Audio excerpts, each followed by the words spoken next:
right to merge onto State Highway 3 east toward I-44.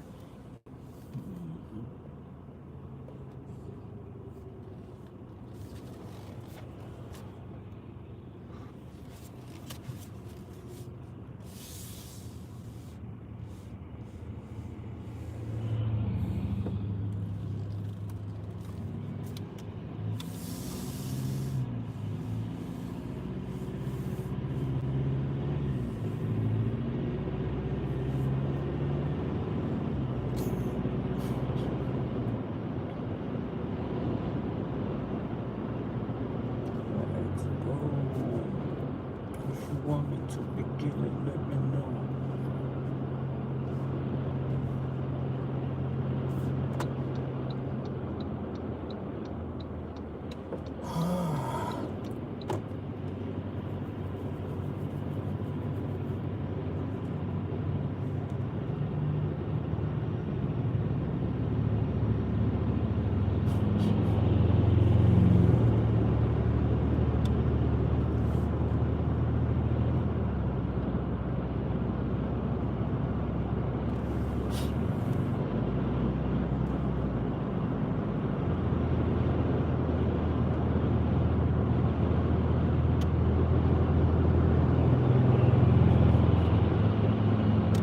Stay in the second lane from right. Okay. Go past this light. Then at the next one, turn right. At the light, use the right 2 lanes to merge onto State Highway 3 east toward I-44.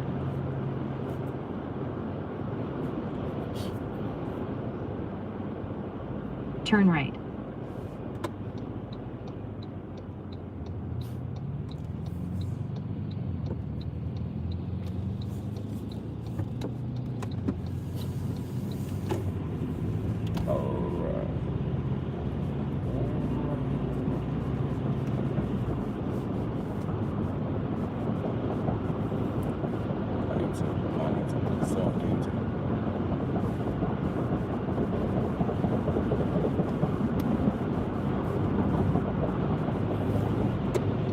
Stay in the left 3 lanes.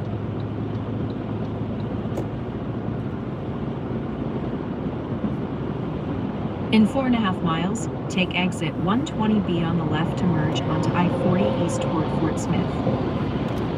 So how would you purify water in case of a blackout? Why boil it? Boiling kills bacteria, but it doesn't remove contaminants. Plus it takes a long time. In an emergency, we That's dangerous. in the greater American economy. Omerta was the key to their success. Without it, they would drown. Its first major threat would come in 1963 in the form of Joseph Valachi, a man willing to break this sacred oath and reveal the structure and secrets of the mafia. Those on the inside would soon learn the cost of doing business in America, where greed, individualism, and celebrity would continuously test the strength of their age-old code. Omerta.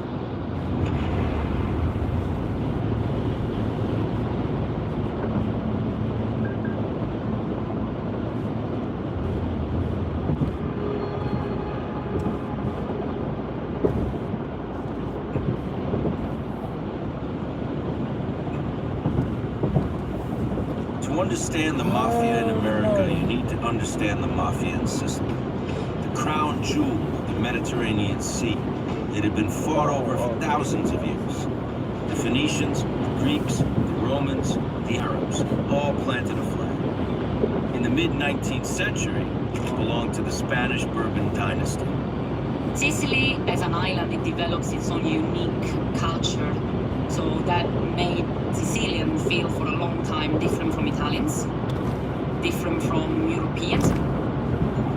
Sicily, up until the 19th century, was a feudal society with large landownings owned by absentee landlords who governed with the help of middle managers.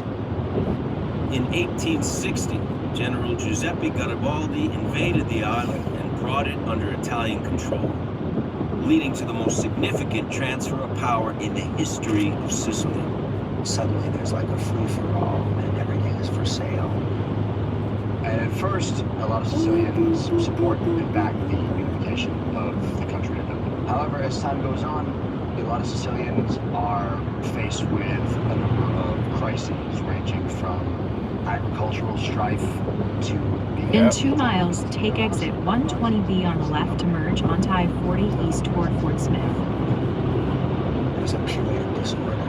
There are brigands and bandits who take advantage of the vacuum of power that follows this invasion. Per ristabilire un ordine, le classi superiori fecero ricorso degli elementi violenti, ex rivoluzionari, ex bambini, e li impiegarono nella custodia delle proprie aziende, delle proprie proprietà. Questa è quella che si viene ufficialmente chiamare col termine di mafia, cioè una società composta da esseri criminali che però presumono di essere ormai onorati, perché non usano più la violenza per rubare, ma per difendere certe proprietà. They considered themselves men of honor, men of respect, men important enough to be above the law. These men would soon venture to New York City in search of opportunity. And with them, they would bring this attitude of playing by their own rules.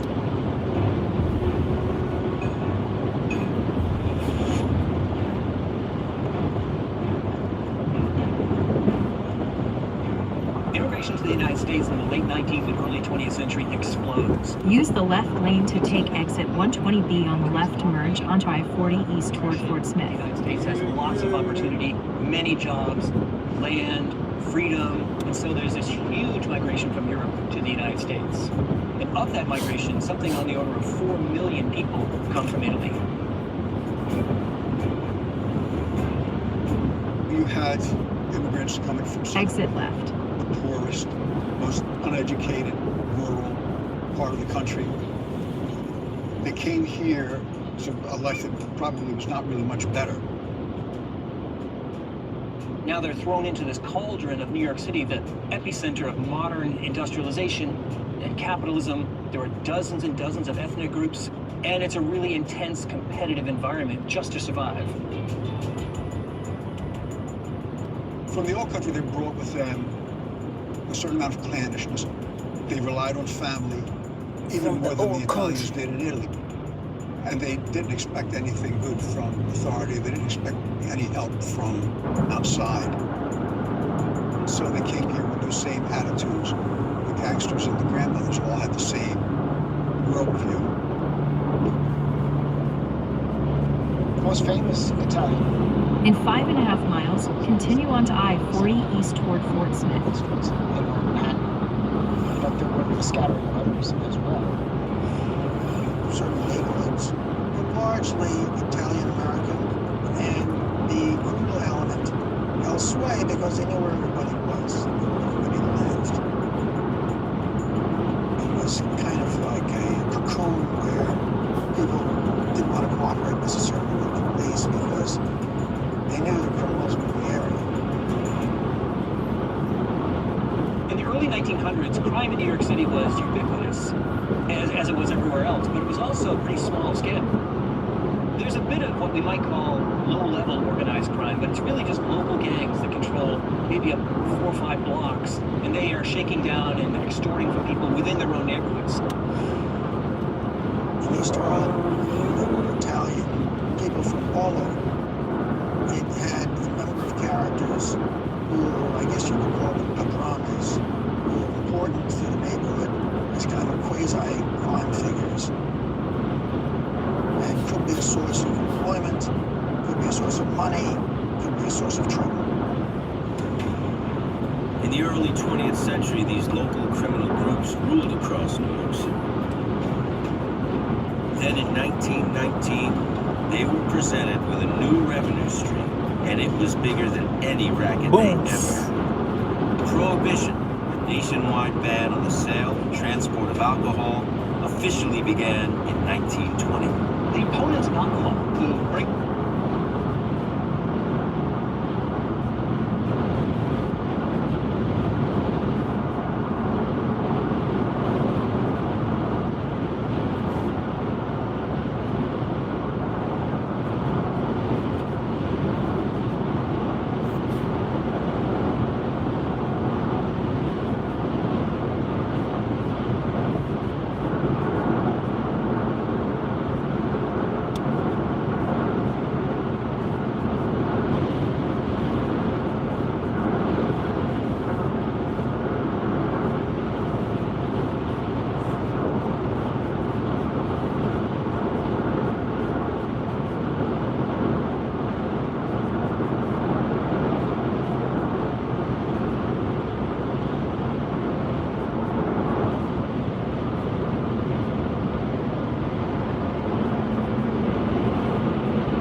In 2 miles, continue onto I-40 east toward Fort Smith.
Use the left 3 lanes to continue onto I-40 east toward Fort Smith.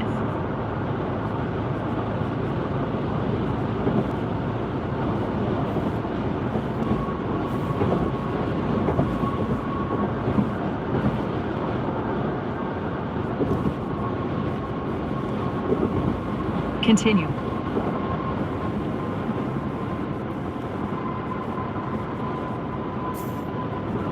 For about 330 miles, continue straight. Straight to Arkansas. Non-stop straight to Arkansas.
driving at high speeds over like bridges. But looks like the road conditions are good. It's winter. You don't know if you got black ice. So it's better to be careful. Not to attack at high speeds.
Get into the dark side.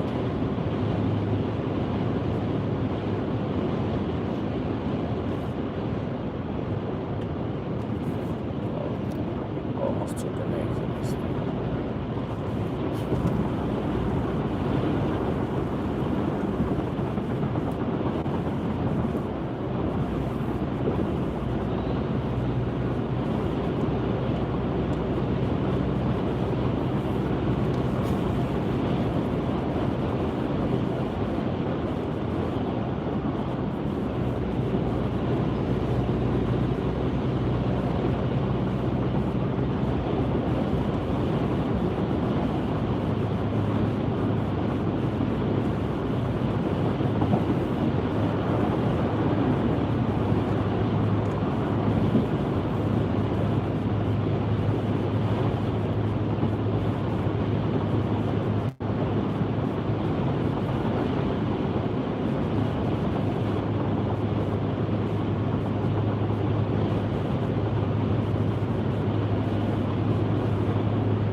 Oh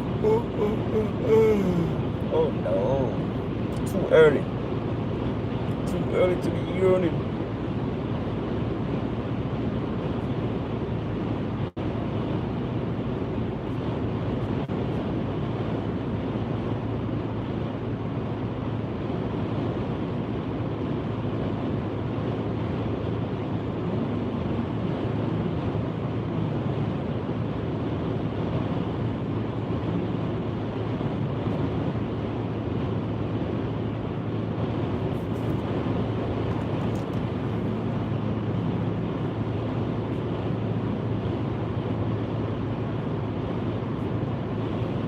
Alcohol, who bring us Prohibition in 1920, think they've achieved a great victory. But what they don't know is that Prohibition is going to turn out to be an incredible gift from teetotaler America to the mob, because they're able to capitalize on this gigantic national black market. Americans do not lose their thirst for alcohol in Prohibition. It's all about that supply and demand, and it really allows mobsters in the city to consolidate power and to build wealth, becoming millionaires thanks to Prohibition. Prohibition was an earthquake. Overnight, these roving groups had to get a semblance of how to operate. They had to go from being just street hoods into executives. Bootlegging was the illegal importation of alcohol from Canada, UK, from the Caribbean into the United States of America. Now, in order to get the liquor in, you need to have people that are going to meet these boats. And so bootlegging starts to pick up in places like New York and Chicago, for example, because these are cities with ports of entry. Prohibition is going to turn organized crime in New York City from very disorganized, very competitive, into like a corporation. They need transportation, they need accountants, they need lawyers, and all of this requires a lot of sophistication and a lot of organization, much like the legit businesses that are thriving in America. So Prohibition turns the mob into a corporate business-like structure. The change in legislation gave these criminals an opportunity to level up, an opportunity to make more money, demand more respect, and ultimately redefine themselves. By the late 1920s, two men, Joe Masseria and Salvatore Maranzano, had emerged as two of the most powerful bootleggers in New York City.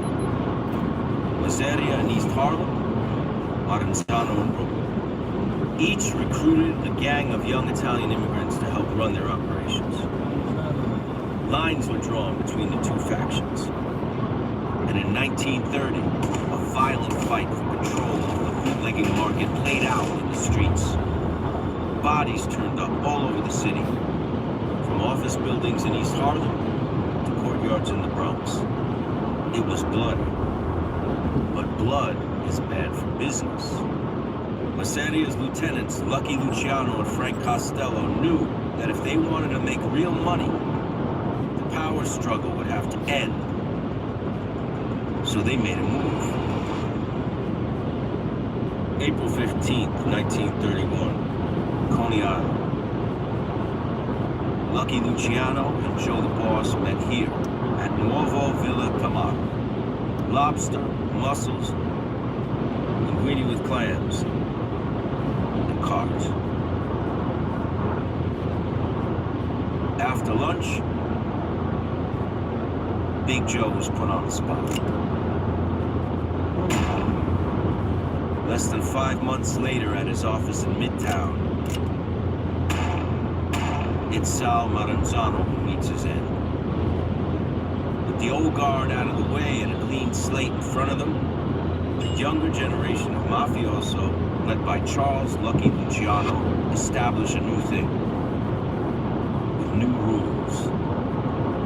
So Lucky Luciano was the godfather of the godfathers, was the main gangster who created not only the 5 families, but some 20 other odd families throughout the country.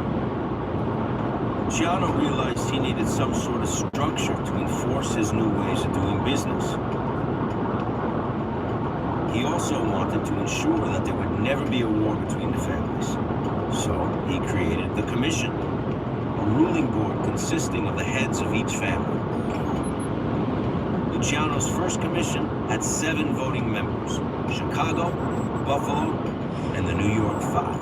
The commission was, in effect, the board of directors, a ruling body who wrote the Constitution for the American Mafia. They wanted to make sure that the 5 families in New York would be the kingpins, and they became the only permanent members of the commission. So in effect, he made the 5 families the rulers of the entire American Mafia.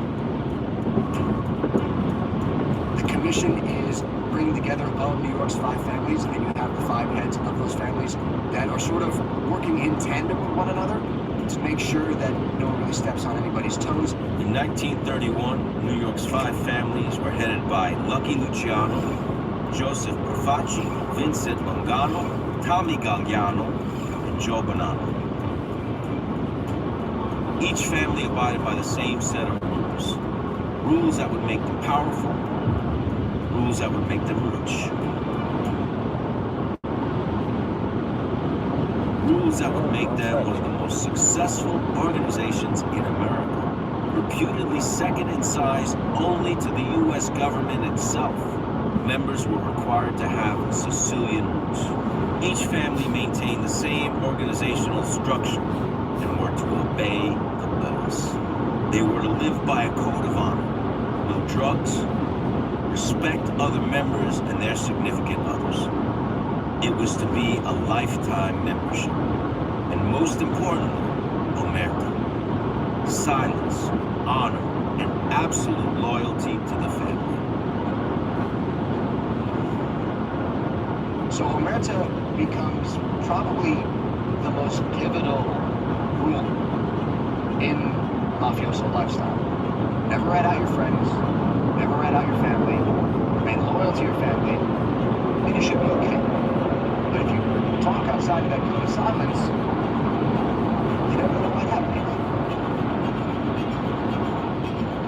They live by these rules, and the bosses demanded with a blood oath that even the lowest levels of their organizations do the same. The blood oath that a lowly soldier by the name of Joseph Valachi took and would one day betray.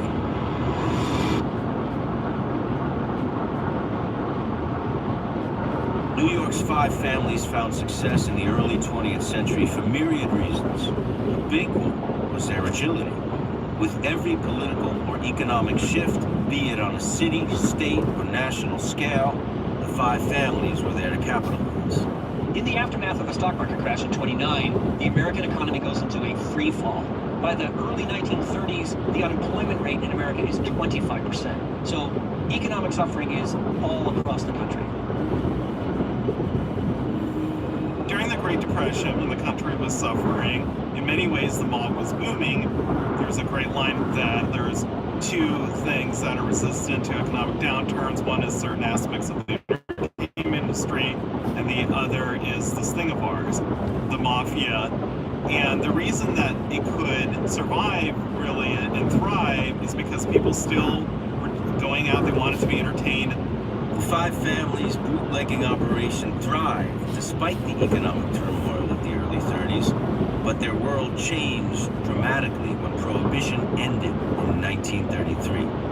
The end of Prohibition on December 5th, 1933 is a great day for America. It's not such a great day for the mafia because this black market that they've made tens and hundreds of millions of dollars in is suddenly gone. Alcohol is now legal.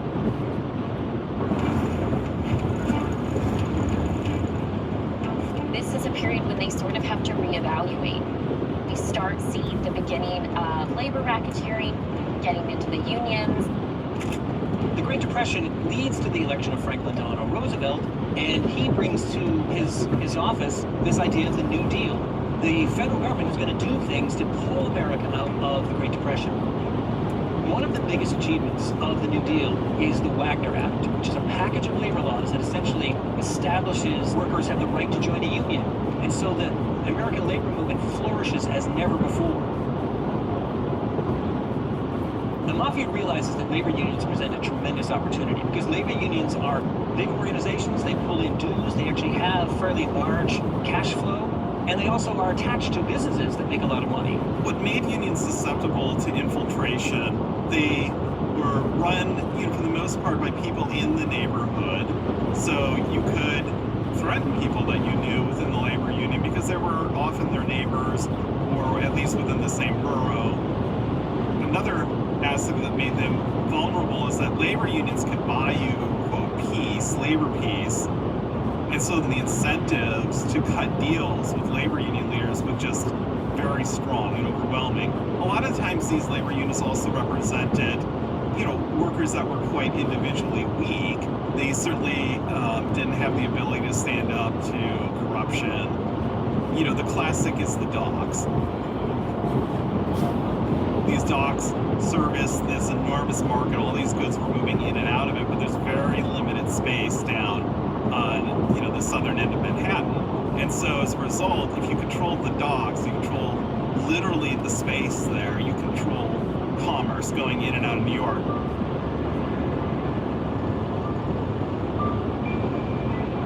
In this one tight region is 5% of the American population. So if you were trying to skim a little money from some kind of transaction, where better to do it than all the spending is done in prison?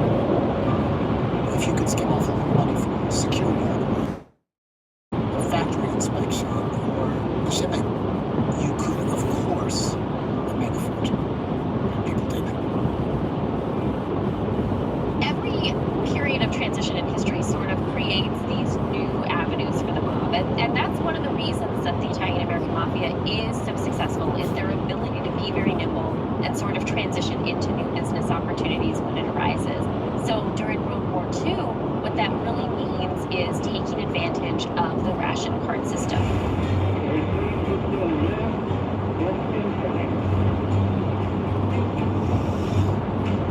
For the United States, World War II begins on December 7th, 1941, when the Japanese bomb Pearl Harbor. Suddenly, the country does everything it can to put millions of people into uniform and into the action in Europe and in Asia. The United States also imposes restrictions and rationing on all kinds of vital supplies so that the military won't be wanting for these supplies. All sorts of things that Americans typically would have easy access to. Tires and pantyhose and gasoline. So the mob turns the crisis in World War II into a fantastic black market opportunity, and they make millions. The five families had not only survived, but flourished Prohibition, the Depression, and World War II. And by the early 40s, they were tapped into revenue streams all over New York City. They'd extort local businesses, traffic illicit goods, run gambling operations in the neighborhoods, and give loans to business owners in a pinch. Their portfolio was diversified, and their lifestyle comfortable. These were the glory years. During this time, each of the five families carved out their different expertise and territories. Joe Bonanno could move anything anywhere, one of the preeminent traffickers of illicit goods in the Northeast. Tommy Galliano controlled garment unions in the Bronx. Don Mangano had the Brooklyn docks and reigned over garbage trucks all over the city. His pal Joe Profaci had a gambling ring in Brooklyn that brought in $5 million a week. That'd be more than $100 million a week by today's standards. Outside of gambling, Profaci was known as the olive oil king. His Mamma Mia olive oil company was the biggest importer of olive oil and tomato paste in the United States. Lucky Luciano, the guy who invented the commission, was convicted in 1930.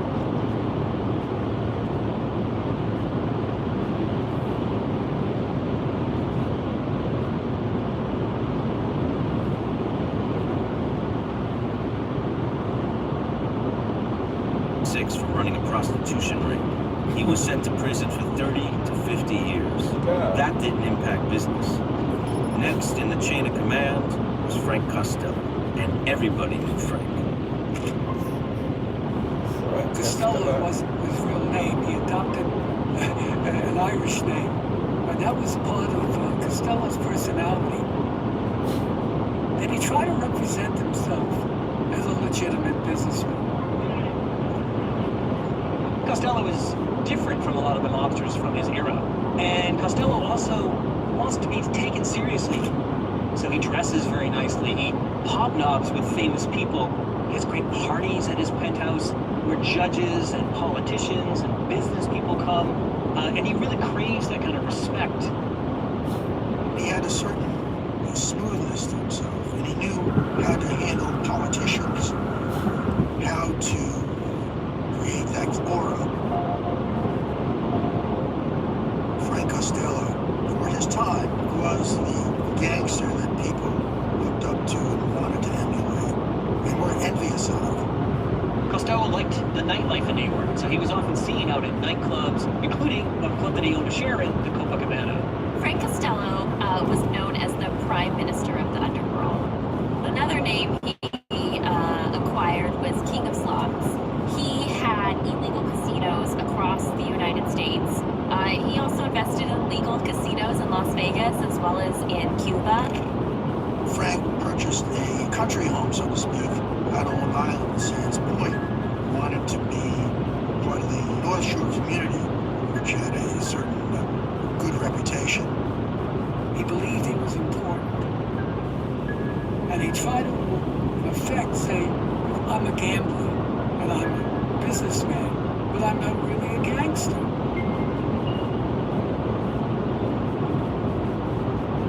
Costello hid behind an aura of legitimacy and professionalism, and for a while, that worked for him. But when the U.S. Senate launched an investigation into gambling in 1950, Costello was under fire.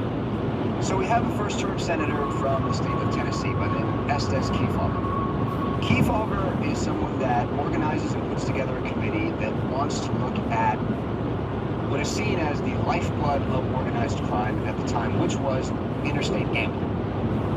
The Kefauver Committee was really looking at these things that broke interstate laws, that broke federal laws, and transporting of slot machines and other coin-op machines is definitely a big thing that they were looking into, not just with Costello, but, a lot of the mobsters who were called to testify for Kefauver were in some way connected to illegal gambling. Once the public hearings began in 1951, an estimated 30 million Americans tuned into their televisions to watch. Now, this is incredibly exciting for the American public for a couple of reasons. First off, it's the 1950s. And by the 1950s, we're looking at the burgeoning era of a new medium known as television. The hearing will please be in order. So when Estes Kefauver decides that these are hearings that need to be televised, this is a huge opportunity for the American public to watch these hearings and to also sort of see who are these nefarious characters that Kefauver is specifically trying to target and go after. You came over to the United States under the name of Francesco Castiglia, did you not? That's right. And then you changed to Costello right afterwards? Back on my search. How soon afterwards? That is long back on the Costello appeared very evasive, a bit combative, and he came across as somebody that was shady. Right. You were a bootlegger in 1922. No, it's correct. Didn't you bring liquor in from Canada? Didn't you sell it to this country? I bought liquor and stole it, so I get directly on myself. When you did that, you broke the law and brought it to Constitution. Not by any call it that. Costello was so sure of himself that he could pass as a legitimate businessman that, unlike all the other bosses, he went before the committee and thought he could handle himself, and it ruined him. You realize that there can be no qualified allegiance to the Constitution of the United States? Well, I was in the only one. I didn't ask you that. You're the only man I'm questioning now, sir. I'm not going to ask another question. You just says I'm going to go arrest and I'm going to walk out. And they found holes in his testimony. So in effect, it led to IRS investigations and led to his imprisonment. In 1954, Frank Costello was sentenced to 5 years in prison for tax evasion. But by 1957, he was back out on the street with much bigger problems on his hands. One of Costello's problems was that when he inherited Lucky Luciano, his family, the real underboss at the time was Vito Genovese. was a very romantic guy, and he was in pursuit of a woman, killed another rival, and he had to flee. Genovese had to leave the country in the late 1930s. When Genovese finally came back to the States and he wanted to take over the family, he believed it was his. And he would stop at nothing. No rule, no code could keep Vito Genovese from going after what he believed was rightfully his.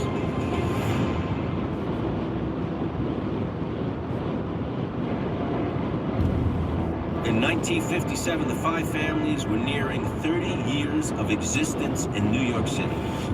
30 years of success, largely because there had been 30 years of relative peace since the murders of Joe Masseria and Sal Maranzano. No bloody turf wars, no public slayings.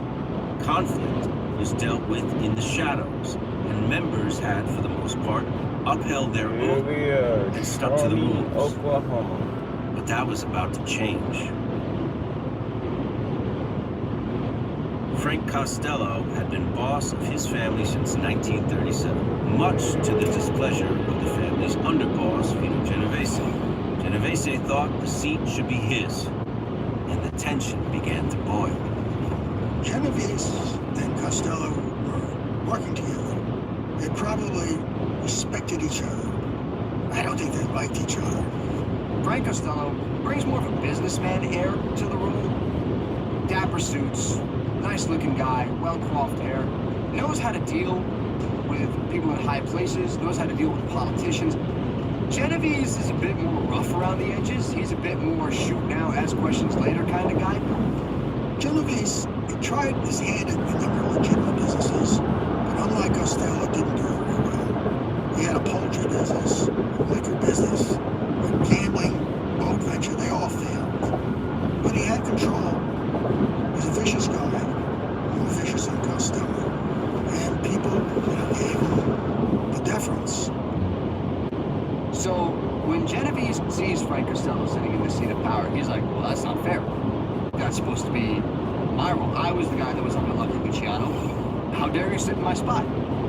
So there was this envy, I would say hate, but it was just maybe a good business sense on Genovese's part to try to get rid of Costello.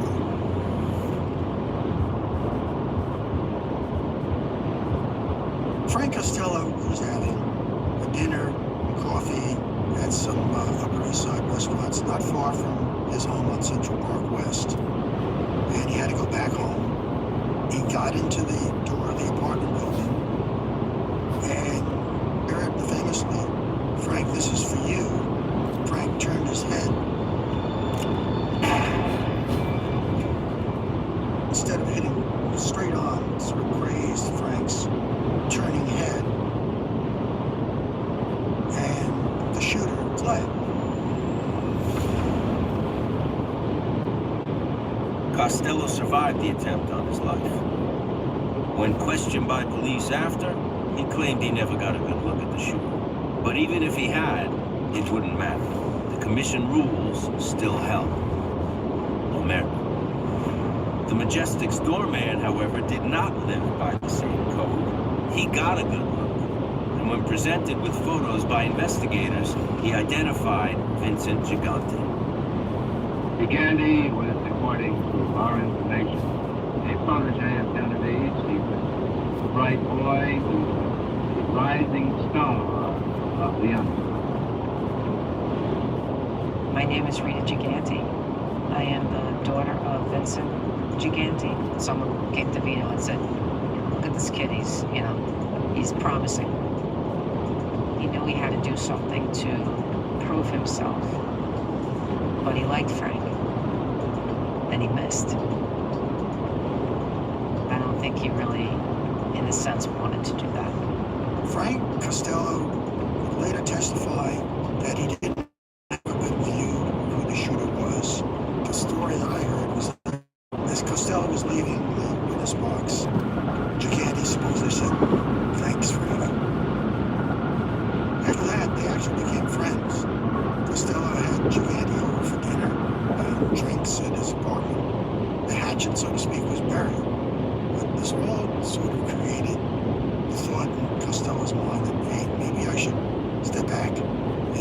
to survive, sort of retire. Frank Costello would relinquish control of his family to Vito Genovese and fall into the background. He would not seek revenge in the streets or on the witness stand. He'd uphold his end of the deal, put the family first, follow the code. But Genovese's brazen act did not go unnoticed by the other bosses. Albert Anastasia lobbied the commission to approve a hit on Genovese, and tension got high.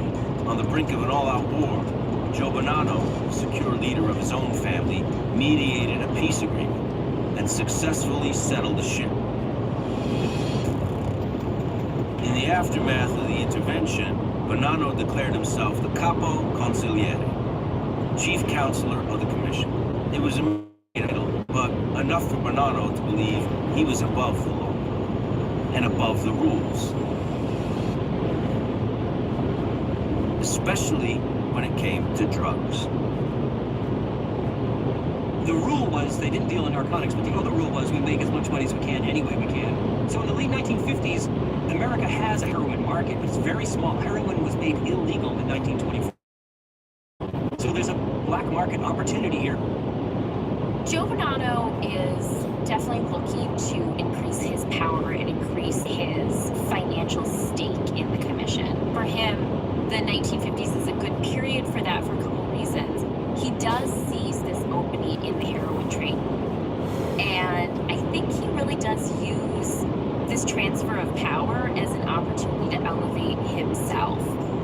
Looking to capitalize on his improved stature within the commission, Bonanno arranged a meeting back in Sicily.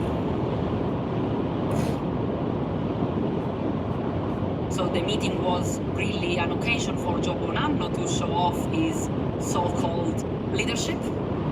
Joe Bonanno wanted to portray himself as a spokesperson for all of the Americans. The most important boss, the boss who could change everyone else's mind. So we do know that a lot of Americans were at the meeting in an attempt to set up an international, intercontinental business for drugs. And the big question on the table is, how can we create an organization and a system by which we can import heroin from Europe into the United States? And they basically divide up the world, so to speak, and come to an agreement about the division of labor between the Sicilian and the American organized crime. Bonanno and the bosses in Sicily came up with this idea. The Sicilians would bring the heroin into the States, and the Americans would tell them where there were good markets. So this was territory that the Sicilians had no knowledge. They needed guidance. And they brought it in, they packaged it very cheap, $5 and $10 bags. And the Americans, especially Bonanno, believed this was a good way of earning a buck without doing anything. The Mafia got a commission, they didn't have to do anything. The Sicilians were happy because they had a big market. Meeting in Palermo, being able to make these connections with the Sicilian Mafia and solidify these transportation routes to get heroin into the United States is what he sees as his ticket forward.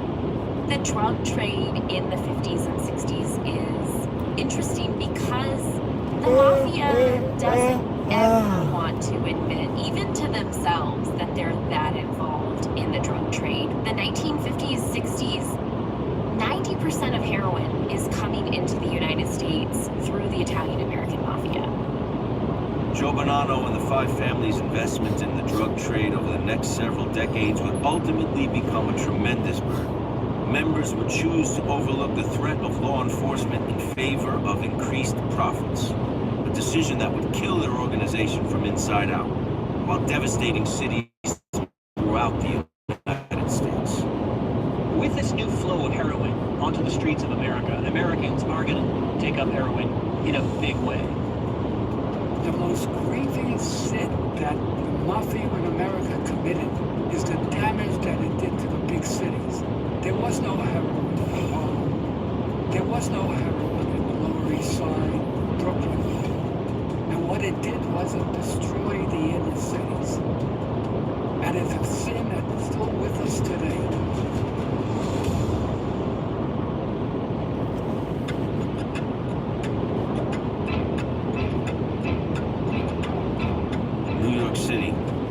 1957. While Joe Bonanno and other family leaders worked to design a new drug operation, Vito Genovese had officially dethroned Frank Costello and was now one of the most powerful gangsters in New York City. Next in his sights was Albert Anastasia. Anastasia became boss of the Mangano family in 1951 and had campaigned to have Vito Genovese whacked after Vito orchestrated the shooting of Frank Costello. Now, Anastasia wasn't someone to mess around with. He had come up as a member of Murder, Inc., a band of contract killers from New York's Lower East Side. He was known as Lord High Executioner. That probably says enough. The guy was a killer. So, sensing a potential threat, Vito Genovese decided to act first. While Albert Anastasia enjoyed a fresh trim at Grasso's barbershop in the Park Sheraton Hotel, a hit squad from Brooklyn walked right through the front door. Inside the barbershop, on the floor, riddled with 5 bullets, body of Anastasia. The work up the back, down on the head, fell from the chair, fired again. Do you have any leads at all? Got a dead body, I think. Although it seemed like yesterday, it was another era. An era of the flamboyant monster, the Hollywood-type rubber. Officially, the murder of Albert Anastasia has not been solved, which is not unusual for mob killings from that period. But the perception is that Genovese saw him as a threat because he was an ally of Frank Costello.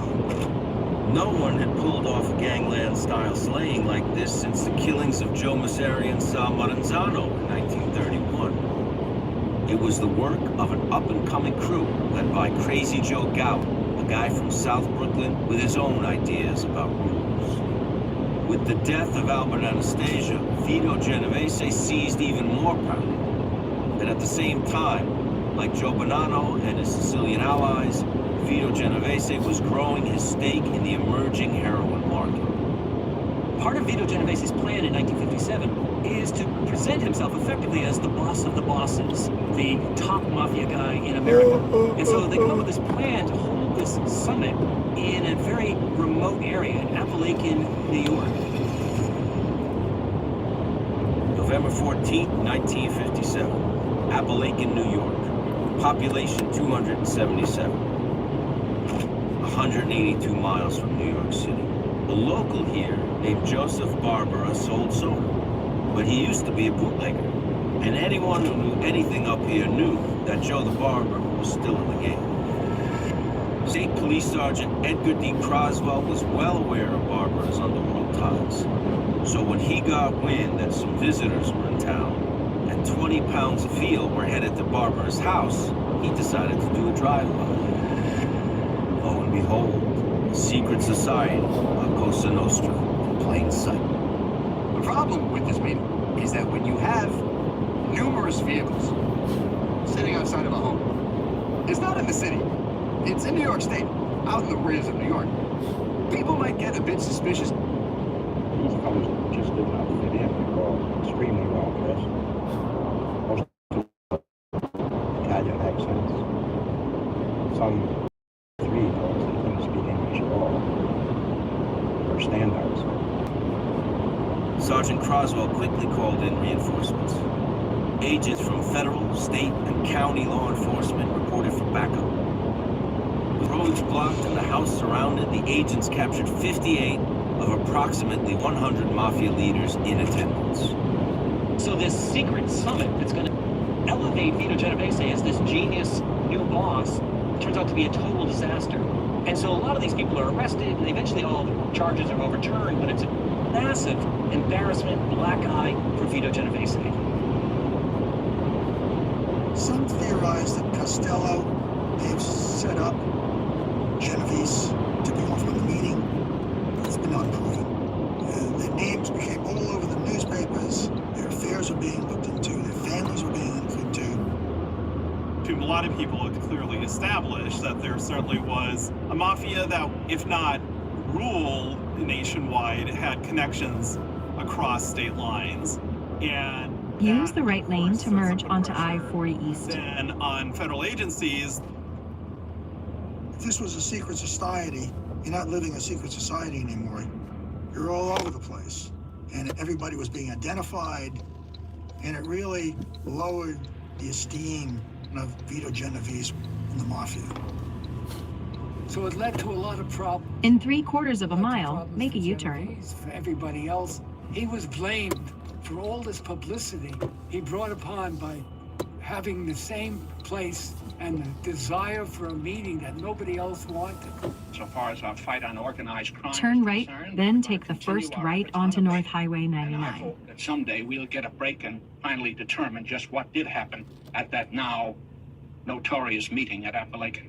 Are you going to have anything to say, Mr. Genovese? Are you going to cooperate with the commission? Organized crime, certainly after Appalachian, became a ground zero for law enforcement, because a lot of them were rousted by the police, and they Proceed to the route. federal problems. And then you had a lot of investigations spawned off of that trouble, which created nothing but problems for the organized crime bosses. 1957 was quite a year. Bonanno bet big on the drug trade. Frank was forced into retirement. Al Anastasia had his last shave, and then Appalachian. The mafia was now public enemy #1.